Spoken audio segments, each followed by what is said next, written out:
બનાસકાંઠાનું બનાસ કમલમ કાર્યાલયનું લોકાર્પણ પ્રદેશ અધ્યક્ષ તેમજ કેન્દ્રીય જળશક્તિ મંત્રી પાટીલ તેમજ સંગઠન મહામંત્રી રત્નાકરજીના વરદ હસ્તે યોજાયું।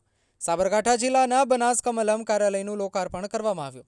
કાર્યાલયના લોકાર્પણ પ્રસંગે પાટીલે સૌને માર્ગદર્શન આપતા જણાવ્યું કે કાર્યાલયનું નિર્માણ અને તેની જરૂરિયાત એ ખૂબ મહત્વની વાત છે।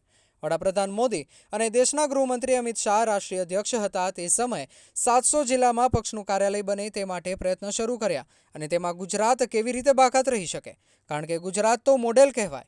કાર્યાલયના નિર્માણમાં આપ સૌ કાર્યકર્તાઓ સાથ સહકાર રહ્યો છે। કાર્યાલય એટલે કાર્ય કરવાનું સ્થળ। વિધાનસભાની પેટા ચૂંટણી સમયે પક્ષ ઉમેદવાર બોલ્યા હતા કે પાટીલનો પાવર ઉતારવો છે, એટલે મેં આજે કહ્યું કે પાવર પાટીલનો નથી, પાવર કાર્યકર્તાઓનો છે।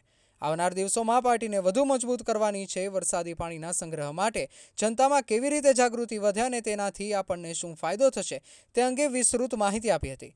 રાજસ્થાન જે પહેલા પાણીની તકલીફોથી પીડાતું હતું તે આ યોજનાથી હવે સૌથી વધુ પાણીદાર રાજ્ય બનશે તેવો વિશ્વાસ છે। આ કાર્યક્રમમાં જિલ્લા પ્રમુખ કીર્તિસિંહ વાઘેલા, રાજ્ય સરકારના કેબિનેટ મંત્રી બળવંતસિંહ રાજપૂત, પ્રદેશના મહામંત્રી રજની પટેલ, જિલ્લાના પ્રભારી જયંતિ કવાડિયા, પ્રદેશ મંત્રી નૌકાબેન પ્રજાપતિ, સાંસદ બાબુભાઈ દેસાઈ, જિલ્લાના મહામંત્રીઓ કનૈયાલાલ વ્યાસ, સંજય બ્રહ્મભટ્ટ, શ્રેયાંશ પ્રજાપતિ સહિત જિલ્લાના ધારાસભ્યો તેમજ જિલ્લાના અને પ્રદેશના આગેવાનો ઉપસ્થિત રહ્યા હતા। અહેવાલ મહાવીર શાહ, લોકાર્પણ।